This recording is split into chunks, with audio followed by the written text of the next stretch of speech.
అదే RTV app వార్తల్ని క్షణాల్లో చదివే అవకాశం ఉంటుంది. ఒక న్యూస్ పేపర్, ఒక టెలివిజన్ ఛానల్ మీ చేతుల్లో ఎప్పుడూ ఉంటాయి. ప్రస్తుతం మనం రామగుండం మెడికల్ కాలేజ్ వద్ద ఉన్నాం. రామగుండం మెడికల్ కాలేజ్ వద్ద ర్యాగింగ్ భూతం కబలిస్తుంది. 2 రోజుల క్రితం అంటే మొన్న నైట్లో జరిగిన అఖిల్కి జరిగిన అవమానం ఏదైతే ఉందో కన్నీళ్లు పెట్టే విధంగా కనబడుతుంది. అఖిల్ తనే స్వయంగా మెసేజ్ టైప్ చేసి, నేను మీ అఖిల్ని, నాకు సీనియర్ 5 కలిసి గుండు గీయించారు, గుండు గీయించడం వల్ల నేను అవమానంగా భావిస్తున్నానని చెబుతున్నారు. అసలు అఖిల్కి ఏం జరిగింది, అఖిల్ ఏమంటున్నాడు, ప్రస్తుతానికి అఖిల్ ఎక్కడున్నాడు, ఇదంతా కూడా ప్రశ్నార్థంగా మారిన పరిస్థితి. అయితే మేమందరం కలిసిపోయామని అటు మెడికల్ చెబుతున్న పరిస్థితి కనబడుతుంది. మనం రామగుండం వద్దనే ఉన్నాం. రామగుండం బోర్డు వద్ద నుండి నేరుగా పూర్తిగా లోపలికి వెళ్ళే ప్రయత్నం చేస్తున్నాం. మెడికల్ కాలేజ్ వద్ద నేరుగా లోపలికి వెళ్ళే ప్రయత్నం అయితే చేస్తున్నాం. లోపలికి వెళ్ళడానికి కొంత నిరాకరిస్తున్నారు. అప్పటికే వైస్ ప్రిన్సిపల్ నరేందర్తో మాట్లాడించే ప్రయత్నం చేశాం. వైస్ ప్రిన్సిపల్ నరేందర్ సశమీరా లైన్లకు రావట్లేదు, ఫోన్ కూడా పనిచేయట్లేదు. వెళ్తే సెక్యూరిటీ అడ్డుకుంటున్న పరిస్థితి మనకు కనబడుతుంది. అయితే ముందుకు వెళ్ళే మనం ప్రయత్నం చేస్తున్నాం. ఏంది సోదరు, ఏం జరిగింది, ఎందుకు ఇంత రప్చర్ అవుతుంది, ఏంది ఒకసారి తెలుసుకుందామని. అసలు ఏం లేదు అంకుల్. శ్రీనివాస్ బాబాయ్ నా పేరన్నా నాకు తెలిసిన వాళ్ళు అన్నారు. అయితే శ్రీనివాసుల బాబాయ్ జూనియర్. అయితే మీకు ఇప్పుడు ఏంది దీంట్లో మావాడు కూడా ఉన్నాడా, ఏంది పరిస్థితి అని తెలుసుకుందామని. ఎవరు మీవాడా నేనే అన్నది ఫస్ట్, నా పేరు ఉత్తగా వచ్చింది, రేపు అదే మాట్లాడాలి. అవునా, నేనే అన్నది. మరి ఎందుకు నీ పేరే ఎక్కువ చెప్తున్నారు? అయితే ఏమో మరి వాళ్ళకే తెలియాలి. రేపు మాట మేడం ఇట్లా పిలుస్తామన్నది.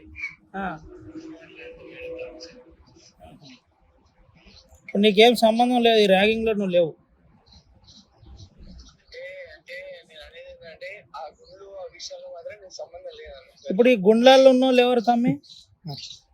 వాళ్ళు ఉన్నవాళ్ళు ఇక వాళ్ళు చెప్తారు కానీ దీంట్లో దాచుకునేది ఏం లేదు. ఇప్పుడు నువ్వు లేకపోతే నేను డైరెక్ట్ నాతో ఏమన్నా అయితే హెల్ప్ చేస్తా, మనం ముందే చెప్తున్నా డైరెక్ట్. హెల్ప్ అంటే ఏం లేదు అన్న, ఇక గుండెలతో అంటే ఇక వాళ్ళే మీద ఇక కింద జరిగింది. ఆ రోజు నేను అసలు వచ్చి క్రికెట్ మ్యాచ్ సైలెంట్ గా పని లేని పనిలే.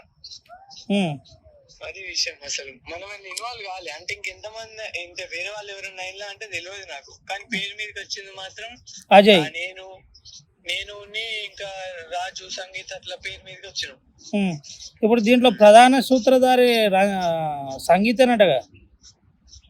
ఏమో అన్న, కింద ఏం జరిగిందో మనకు తెలియదు ఫస్ట్ పాయింట్. ఇప్పుడు సంగీత్ తోటి నువ్వు లేకుంటేవా? లేదన్న, ఆ రోజు నేను అసలు కిందికి రాను, అసలు ఫస్ట్ ఫ్లోర్ కే రాలేదు. సెకండ్ ఫ్లోర్ అన్న, నేను సెకండ్ ఫ్లోర్ లో ఉండే ఆ రోజు. అట్లా మరి ఆ రోజు క్రికెట్ బాగా ఆడుండే, అట్లా అట్టే పన్ను నేను ఆ రోజు.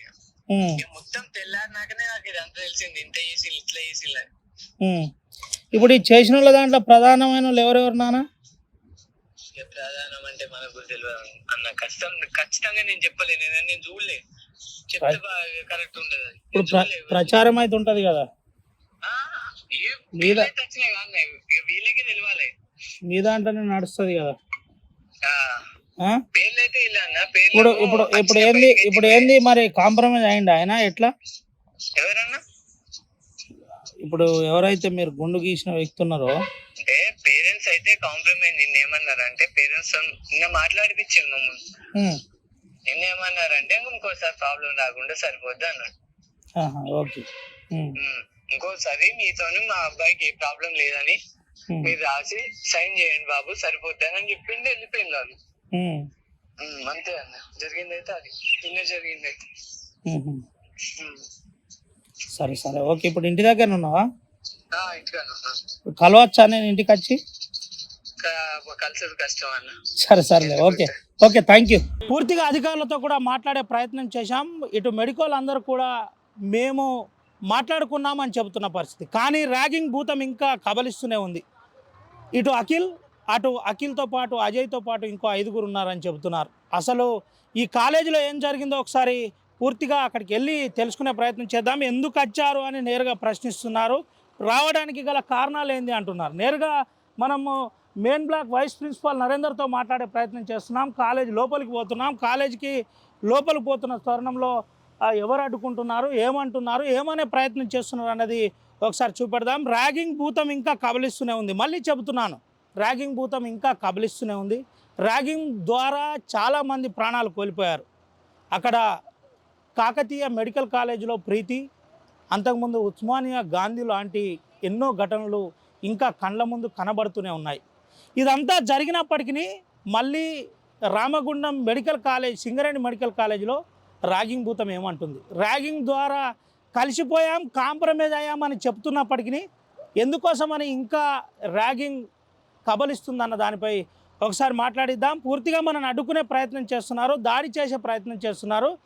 కెమెరా ఇప్పటికే గుంజుకున్న పరిస్థితి అయినప్పటికీ భయపడకుండా మళ్ళీ మనం ముందుకు వెళ్ళే ప్రయత్నం చేస్తున్నాం. ఒకసారి ఇప్పటికే పోలీసులు వచ్చారు, పోలీసులు వచ్చి ఎంక్వైరీ చేస్తున్నారు. అనుమతి లేనిది లోనికి ఎందుకు వచ్చారని ప్రశ్నిస్తున్న పరిస్థితి. అయితే ఆ వాస్తవాలు తెలపడానికి మనం ఒక చిన్న ప్రయత్నం చేస్తున్నాం. వాస్తవాలు తెలిసే తరుణంలో కొన్ని పూర్తిగా ప్రజాహితం చేసే తరుణంలో ర్యాగింగ్ భూతాన్ని కాలదోయాలనే ప్రయత్నంలో ఆర్టీవీ కృషి చేస్తుంది. ఆర్టీవీ పూర్తిగా ర్యాగింగ్ లేని రాజ్యం ఉండాలి, ర్యాగింగ్ లేని కాలేజీలు కనబడాలని ప్రయత్నం చేస్తున్నాం. ఒకసారి అధికారులతో కూడా మాట్లాడే ప్రయత్నం మనం చేస్తున్నాం. కాలేజీ మెయిన్ బ్లాక్ దగ్గరికి పోతున్నాం. మెయిన్ బ్లాక్ దగ్గర పోయే తరుణంలో ముఖ్యంగా ఇటు అడ్డుకునే ప్రయత్నం జరుగుతుంది. ఎవరిని కూడా ఎందుకు వచ్చారని చెబుతున్న ప్రయత్నం మనకు కనబడుతుంది. అయితే ఒకసారి పూర్తిగా వారితో మాట్లాడిద్దాం. మాట్లాడిన అనంతరం అంటే ఇప్పటికే కాలేజీలో అందరు ఉన్నప్పటికీ ఎవరు లేరు అని చెబుతున్న పరిస్థితి కనబడుతుంది. ఇప్పటికే సీరియస్గా కమిషనర్ శ్రీనివాస్ కూడా స్పందించారు. కమిషనర్ శ్రీనివాస్ స్పందిస్తూ క్లియర్గా ఒక విషయం చెప్పారు. ఎట్టి పరిస్థితుల్లో ర్యాగింగ్ను మేము ఉపేక్షించాం. ర్యాగింగ్ విషయంలో చాలా సీరియస్ యాక్షన్ ఉండబోతుంది. ఏ స్టూడెంట్స్ కూడా తమ జాగ్రత్తలో ఉండాలని చెబుతున్న పరిస్థితి కనబడుతుంది. స్టూడెంట్స్ ముఖ్యంగా ర్యాగింగ్ ఎట్టి పరిస్థితుల్లో చేయొద్దని చెబుతున్న పరిస్థితి కనబడుతుంది. ఏంటి బ్రదర్, ఎందుకు కనీసం అధికారులతో కలవనియట్లేదు, మాట్లాడనియట్లేదు, దొబ్బేస్తున్నారు? ఎందుకోసం అని ఎందుకు అన్న చెప్పండి. ఎందుకోసం తోసేస్తున్నారు? ఎందుకోసం వాస్తవాన్ని కప్పిపుట్టే ప్రయత్నం చేస్తున్నారు? ఇక్కడ వరకు కొంచెం మీడియా రావద్దండి. ఎందుకు రావద్దు? మేమేమన్నా అసాంఘిక కార్యకలాపాలకు పాల్పడుతున్నామా, లేకపోతే మాట్లాడడానికి ఇబ్బందా, భావ ప్రకటన స్వేచ్ఛ కూడా లేదా? ఎందుకు రావద్దు చెప్పండి. ఎందుకు రావద్దు సార్ ఉంటే మీరు మాట్లాడుతున్నారు. ఎందుకు రావద్దు, ఎందుకు మాట్లాడద్దు చెప్పండి. మీరే అంటున్నారు. అటు స్టూడెంట్స్ను కూడా మోటివేట్ చేసిన పరిస్థితి. ఎవరు కూడా కదలద్దు, ఎవరు కూడా మాట్లాడద్దు, మాట్లాడితే వెంటనే అది ఏదో నేరం జరిగినట్టు ఎందుకు ఇది చేస్తున్నారు? మాకేం తెలియదండి. ఎందుకు పోవద్దని ఇక్కడ నేరుగా చెప్పే ప్రయత్నం. ఆఫీస్ స్టాఫ్ లోపలికి పోయేటప్పుడు సార్ పర్మిషన్ తీసుకొని లోపలికి పంపిస్తాము. ఆఫీస్ స్టాఫ్ ఎవరు లేరు ఇప్పుడు. ఒకసారి మీ సార్ నంబర్ చెప్పండి, మీ సార్తో మాట్లాడతాను నేరుగా. సార్ నంబర్ మాకు ఇయ్యారండి. ఒకసారి వైస్ ప్రిన్సిపాల్ గారి తోటి మాట్లాడే ప్రయత్నం చేద్దాం. వైస్ ప్రిన్సిపాల్ ఏమంటున్నాడు? వైస్ ప్రిన్సిపాల్ ఎందుకు కలవడానికి ఇబ్బంది పడుతున్నాడు? వైస్ ప్రిన్సిపాల్ ఎందుకు కలవడానికి ఇబ్బంది పడుతున్నాడు? వైస్ ప్రిన్సిపాల్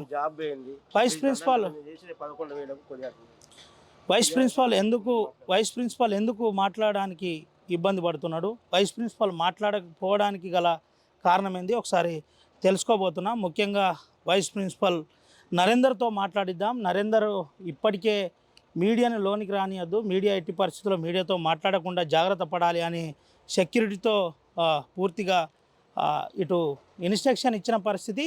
ఇటు సెక్యూరిటీ కూడా అదేవిధంగా మేము 11,000 జీతానికి కడుపు చేతులు పట్టుకొని మేము పనిచేస్తున్నాం, మా ఉద్యోగాలు తీసేస్తున్నారు, ఇప్పటికే కొన్ని తీసేశారని చెబుతున్న పరిస్థితి కనబడుతుంది. అయితే ఒకసారి నరేందర్తో మాట్లాడించే ప్రయత్నం చేస్తున్నాం. నరేందర్ ఎందుకోసం అందుబాటులో లేరు, అసలు ఏంది పరిస్థితి తెలుసుకునే ప్రయత్నం చేస్తున్నాం. మీరు కాల్ చేస్తున్న వ్యక్తి జవాబు ఇవ్వడం లేదు, దయచేసి తర్వాత ప్రయత్నించండి. The person you are calling. ఇది పరిస్థితి. ప్రధానంగా నరేందర్ మాట్లాడడానికి, ప్రిన్సిపల్ నరేందర్ సార్ మాట్లాడడానికి ఒక రకంగా ఇబ్బంది పడుతున్నారని, వైస్ ప్రిన్సిపల్ నరేందర్ మాట్లాడడానికి ఇబ్బంది పడుతున్నారని ఇటు చెబుతున్నారు. ఈ మీడియాతో మాట్లాడకుండా, మీడియాతో ఇంటరాక్ట్ కాకుండా విశ్వ ప్రయత్నాలు చేస్తున్న పరిస్థితి కనబడుతుంది. అయితే ర్యాగింగ్ ఇంకా కబలిస్తుంది. ర్యాగింగ్ భూతం రామగుండానికి కూడా అంటుకుంది. రామగుండం మెడికల్ కాలేజీలో అఖిల్కు నేరుగా 3 రోజుల క్రితం ర్యాగింగ్ కబలించింది. ప్రధానంగా గుండు తీశారు. అది నిజమే అని ఆర్టీవీ దగ్గర ఎక్స్క్లూజివ్గా ఆడియో ఉంది. అసలు ఆ రోజు ఏం జరిగింది, ఆర్టీవీ దగ్గర కొన్ని ఎక్స్క్లూజివ్ ఆడియోస్ తోటి మాట్లాడించే ప్రయత్నం మనం చేస్తున్నాం. అటు స్టూడెంట్స్ కూడా అందరు రియాక్ట్ అవుతున్నారు. మేమందరం ఒకటైపోయాం. సీనియర్లు జూనియర్లను ర్యాగింగ్ చేయడం కామనే అని చెబుతున్న పరిస్థితి కనబడుతుంది. అయితే మనము వైస్ ప్రిన్సిపాల్ తోటి మాట్లాడించే ప్రయత్నం చేస్తే వైస్ ప్రిన్సిపాల్ అందుబాటులోకి రావట్లేదు. అయితే ఇదే కాలేజ్ మనం మళ్ళీ చూపెడుతున్నాం, మెడికల్ కాలేజ్ మెయిన్ ఆవరణంలో ఉన్నాం. లోపల క్లాసెస్ జరుగుతాయి. లోపల క్లాసెస్ జరిగే ఆవరణంలోనే మనం ఉన్నాం. ఏదన్నా అంటే మా ఉద్యోగాలు తీసేస్తారు, మమ్మల్ని చూడాలి, మాకు సహకరించాలని సెక్యూరిటీ వాళ్ళు కూడా చెబుతున్న పరిస్థితి. అయితే సెక్యూరిటీ వాళ్ళకి ఇచ్చే అంత ఇన్స్ట్రక్షన్స్ స్టూడెంట్స్కు పూర్తి స్థాయిలో ఇవ్వట్లేదని చెబుతున్న పరిస్థితి కనబడుతుంది. ఇటు పూర్తిగా 5గురు కలిసి సీనియర్లు జూనియర్ని ర్యాగింగ్ చేసిన పరిస్థితి. పేరు కూడా గోప్యంగా ఉంచాలి, కానీ మనం చెబుతున్నాం వాస్తవంగా ఈ ర్యాగింగ్ ఇక్కడితో ఆగాలి. ఇటు కమిషనర్ కూడా చాలా క్లియర్గా చెబుతున్నారు, ఎట్టి పరిస్థితుల్లో మేము ఉపేక్షించబోము, ర్యాగింగ్ అనేది చాలా భయానకమైంది, దాన్ని ర్యాగింగ్ భూతాన్ని తుదిలోనే తుంచేయాలని చెబుతున్న పరిస్థితి. రేపు 9:30 తర్వాత సార్ లేనప్పుడు ఎవరితో మాట్లాడారు? స్టూడెంట్స్ అందరూ వెళ్ళిపోతున్నారు, క్లాసులు అయిపోయి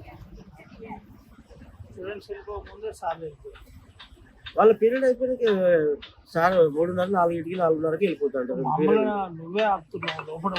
లేరన్నా ఉంటుంది ఎందుకు పంపి. ఇప్పుడు లాస్ట్ ప్రొఫెసర్స్ వాళ్ళిద్దరు వెళ్ళిపోతుంది. ర్యాగింగ్ ఇష్యూ నడుస్తున్నట. ర్యాగింగ్ ఇష్యూ మాకేం తెలియదు అండి. అదేమైనా ఉంటే బయట క్యాంపస్ బయట మాట్లాడాలి, లోపల ఏం లేదు. ర్యాగింగ్ కొడతారా? ఎవరు కొడుతుంది? మేము ఎందుకు కొడతామండి? లోపలికి అసలు మిమ్మల్ని అక్కడ గేట్ కాంచెలు లోపలికి రానియద్దు. మరి ఎవరినో లోపలికి రానియకమని చెప్పిండు. అది పోలీస్ కేసు అయింది. ఇక్కడ దాకా ఎవరు రావద్దు, పోలీసు వాళ్ళు చూసుకుంటా అని చెప్పాను. కేసు అయింది.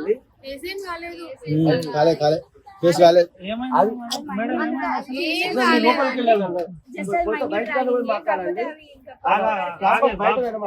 సరే అన్న, ఇక్కడ ఏం మాట్లాడలేదు. బయటకి వెళ్ళాక మాట్లాడాలి. క్యాంపస్ బయటకు వస్తారు, అప్పుడు మాట్లాడాలి. క్యాంపస్ బయట ఇక్కడ గేట్ కాడికి మీకు వచ్చేవాళ్ళు మాట్లాడతాను చెప్పారు మా సార్. క్యాంపస్ బయట అక్కడ ఉండాలి, అక్కడ మాట్లాడాలి. వాళ్ళు వస్తారు కదా, ఇక్కడ అక్కడ మాట్లాడాలి. ఇక్కడ ఏం లేదు, ఇక్కడ మాట్లాడాలి సార్. ఇక్కడ దాకా ఎవరు రానియకమని చెప్పారు. మా డ్యూటీ మేము చేసుకుంటాం. బయట మీరు దాని మీద మీరు ఏమన్నా మాట్లాడుకున్నారు స్టూడెంట్స్ తోటి, మాకు సంబంధం లేదు. మా క్యాంపస్ ఇక్కడ కాలేజీ వరకు అయితే ఎవరు రావాలి. కేసు మేము ఎందుకు పెడతాం అన్న? మాకు చెప్పింది మా డ్యూటీ మేము చేసుకుంటాము. ఎందుకు దొబ్బుతాం? మాకేం పని మేము దొబ్బడానికి? కంపల్సరీ రోజు అడగండి. సంవత్సరాల నుంచి ఉంటారు. ఇలా మీరు వచ్చినారో వాటి వరకు ఉండలేవు. సంవత్సరాలు కనీసానికి బయటకు పోవడం మీరు బయటకు తరగతి తీసుకొని మాట్లాడుకుంటారు. మీ ఒకరికి మీరు వాటి వరకు ఉండదు కాదు. అక్కడ ఉండదు. ఏదే ఖచ్చితంగా మాట్లాడాను స్టూడెంట్స్. ఇక్కడ కాలేజీ ఎంట్రన్స్ కూడా ఎవరితో మాట్లాడతారు మా సార్. ఇక్కడ ఎవరితో లేదు. మీరు మాట్లాడాలనుకుంటే వీళ్ళు హాస్టల్ ఉంటుంది, కొద్దిగా బస్సు వస్తుంది, హాస్టల్కి వెళ్తారు. అక్కడ పోయి ఆడ మాట్లాడారు.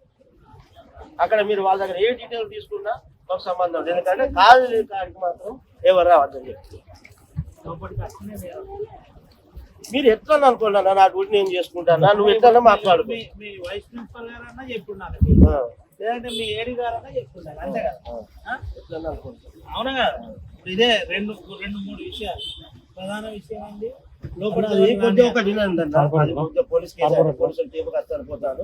ఈ విషయంలో ఎవ్వరు ఏమి వచ్చినా మాట్లాడకుండా ఎవ్వరిని రానియకుండా అని చెప్పింది. ఇది మా బాధ. ఎందుకంటే ఇప్పుడు ఎవరిని ఇక్కడ యంత్రాంగం అంతా ఇప్పటికే పోలీస్ యంత్రాంగం కదిలి కౌన్సిలింగ్ చేస్తున్న పరిస్థితి కనబడుతుంది. అసలు ఏం జరిగింది ఆ రోజు, ప్రస్తుతం రామగుండం మెడికల్ కాలేజీలో పరిస్థితి ఏంది? మనతో పాటు నాయకులు ఉన్నారు, విద్యార్థి నాయకులు ఉన్నారు. ఒకసారి వాళ్ళతో కూడా మాట్లాడిద్దాం. అసలు మెడికల్ కాలేజ్ పరిస్థితి ఏందో తెలుసుకునే ప్రయత్నం చేద్దాం. అన్న, ఏం జరుగుతుంది మెడికల్ కాలేజీలో? ఏంది పరిస్థితి? మన కోల్బెల్ట్ గుండు కొట్టించిన పరిస్థితి, గోదావరి కానీ కోల్బెల్ట్ ప్రాంతంలో అసలు మెడికల్ కళాశాల రావాలని ఎంతో పెద్ద పోరాటాలు పెద్ద ఎత్తున చేసి సాధించుకుండడం శుభపరిణామం అయినప్పటికీ మరి ఒక 2 రోజుల కింద నుంచి చూస్తూ ఉంటే మెడికల్ కళాశాలలో విద్యార్థులు జూనియర్స్పై సీనియర్లు మరి గుండు కొట్టించడం, ఈ మీసాలు గీయడం, ఇది వికృత చేష్టల వల్ల విద్యార్థులు కానీ ఈ ప్రాంత ప్రజలు కానీ తల్లిదండ్రులు చాలా బాధతో ఆవేదనతో ఉన్నారని ఈ సందర్భంగా తెలియజేస్తూ ఉన్నాం. ఒక మెడికల్ కళాశాల అంటే ఎన్నో కష్ట నష్టాలు ఓర్చి తల్లిదండ్రులు చదివిపించి అప్పులు చేసి ఎన్నో ఆశయాలతో మరి కళాశాలలో జాయిన్ అయితే సీనియర్లు మరి ర్యాగింగ్ అనే ఒక పెనుభూతంతో విద్యార్థులను అనేక రకాలుగా ఇబ్బందులు పెట్టడం నిజంగా బాధాకరం. మరి గతంలోనే ఉమ్మడి రాష్ట్రంలోనే మనం పెద్ద ఎత్తున చూడడం జరిగింది. ర్యాగింగ్ ఈవిటీజింగ్లను నిర్మూలించాలని పెద్ద పోరాటాలు చేసి ర్యాగింగ్ను నిర్మూలించే దిశగా అనేకమైనటువంటి చట్టాలు తీసుకురావడం జరిగింది.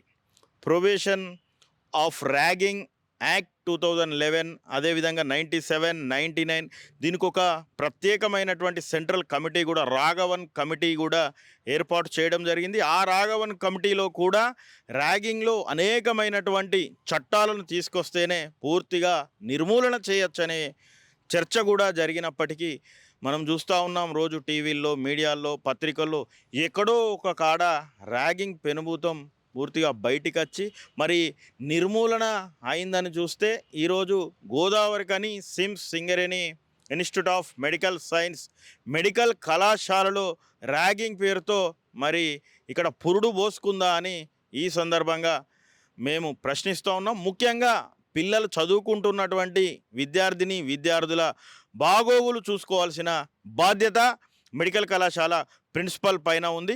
మరి ప్రిన్సిపల్ గారు ఏ రోజు కూడా కళాశాల విద్యార్థులతోటి మరి కలిసి ఉండదు, అసలు కళాశాలకే రాదు, పట్టించుకోదు. సంబంధం లేని ప్రభుత్వ ఏరియా ఆసుపత్రి మెడికల్ కళాశాలకు అనుబంధంగా ఉన్నటువంటి ఆసుపత్రిలో ఉండడం వల్లనే ఇలాంటి చర్యలు జరుగుతూ ఉన్నాయి.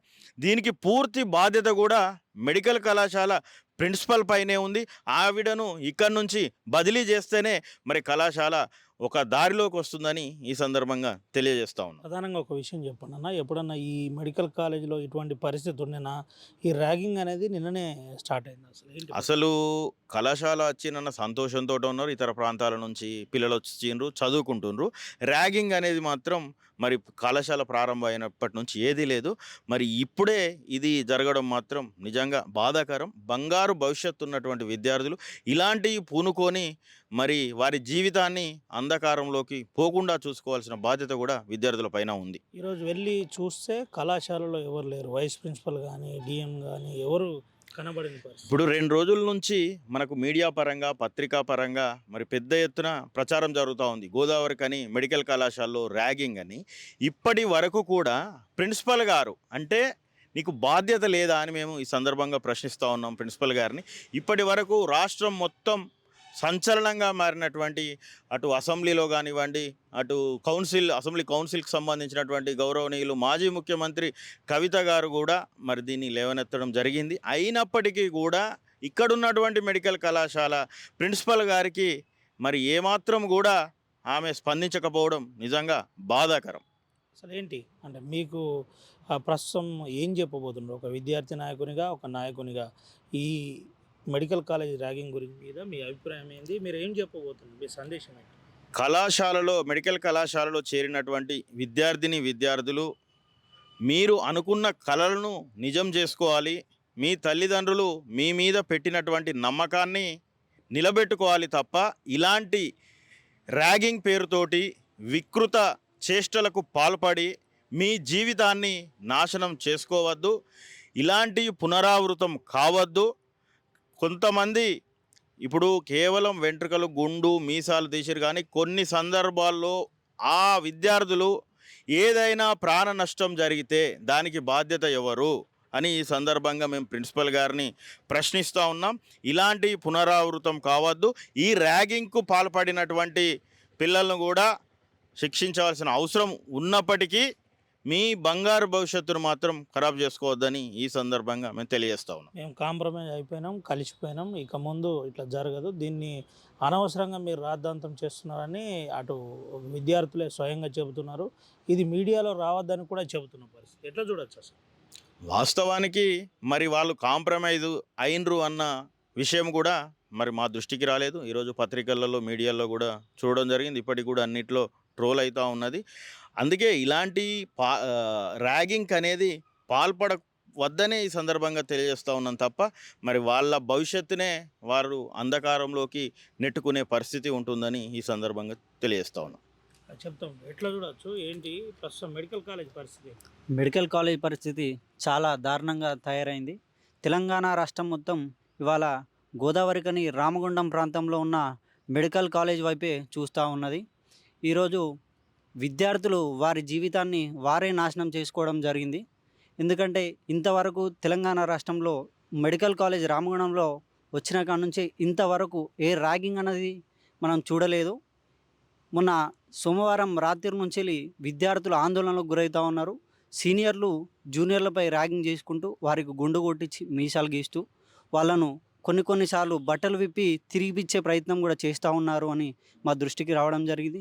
దీనికి మేము ప్రిన్సిపల్ గారికి ఒకసారి విన్నపం ఉంచుకోవడం కూడా జరిగింది. వారు ఇంతవరకు ఎటువంటి చర్యలు తీసుకోక మా దాంట్లో అట్లాంటి ఏమి జరగవని చెప్పి కొట్టివేయడం జరిగింది. దీనిపై మేము చాలాసార్లు ప్రిన్సిపాల్ గారికి చెప్పినాము. అయినా తను నిమ్మకు నీరెత్తినట్టు వహించుకుంటూ కాలేజ్ కాంపౌండ్లో ఒక ప్రిన్సిపల్ లాగా తను ఉండకుండా ఒక మెడికల్ కాలేజీలో తను ఎప్పటికీ దాంట్లో ఉండడం చాలా బాధాకరం. ఏంటి అంటే ఏం చేయబోతున్నారు రానున్న రోజుల్లో విద్యార్థి సంఘాల నాయకులుగా ఏం చెప్పబోతున్నారు, ఏం చేయబోతున్నారు? ఇవి ర్యాగింగ్ భూతం మీద ఏ విధంగా ఉండబోతుంది మీ కార్యాచరణ? ర్యాగింగ్ భూతంపై మా కార్యాచరణ ముందు ఫస్ట్ ప్రిన్సిపల్ గారు కాంపౌండ్లో ఉంటే ఎటువంటి ఇబ్బందులు ఉండవు. విద్యార్థులతో కమ్యూనికేషన్ అయ్యి ఏం జరుగుతుంది ఏం జరగబోతుంది తెలుసుకుంటే ఇటువంటి ఏమి ఉండవు అని చెప్పేసి మా యొక్క విన్నపం. ఇది పరిస్థితి. ప్రధానంగా ప్రిన్సిపలే ఉండకపోవడం దీనికి ప్రధాన కారణం అని చెబుతున్నారు. ప్రిన్సిపల్ లేకపోవడం వల్లనే ఇదంతా జరుగుతుంది. ముఖ్యంగా విద్యార్థులకు సరి అయిన క్రమశిక్షణ లేకపోవడం, మరొకటి కాంపౌండ్లో ప్రిన్సిపల్ లేకపోవడం, మరొకటి ప్రధానమైన అంశం ఇది దీంతో పాటు ఫస్ట్ ఇయర్ విద్యార్థికి సంబంధించిన ర్యాగింగ్ ఏదైతే ఉందో సంచలనంగా మారింది. అది కాస్త రాజధాని వరకు చేరిందని చెబుతున్న పరిస్థితి కనబడుతుంది. పూర్తిగా ఇకనైనా అధికారుల తీరు మారాలి. పూర్తిగా వైస్ ప్రిన్సిపల్ నుంచి మొదలుకొని మెడికల్ కాలేజీలో ఉన్న అధికారుల తీరు మారాలి. అధికారులు విద్యార్థులకు అనుగుణంగా బోధించాలి తప్ప ఈ విధంగా చేయడం చాలా బాధాకరమని, ముఖ్యంగా ప్రిన్సిపల్ తన వ్యవహార శైలి మార్చుకొని విద్యార్థులకు సరైన క్రమశిక్షణ బోధించాలని చెబుతున్న పరిస్థితి కనబడుతుంది. మరోపక్క విద్యార్థులు అయితే మేమందరం కలిసిపోయాం, ఒకటయ్యాం, ఎట్టి పరిస్థితుల్లో దీన్ని రాద్ధాంతం చేయొద్దని చెబుతున్న పరిస్థితి కూడా కనబడుతుంది. అయితే ఏది ఏమైనప్పటికీ ర్యాగింగ్ భూతం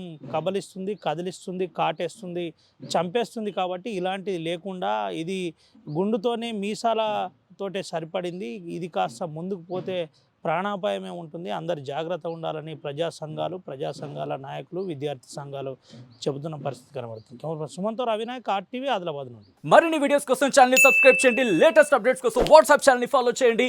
అండ్ లింక్ డిస్క్రిప్షన్ లో ఉంది.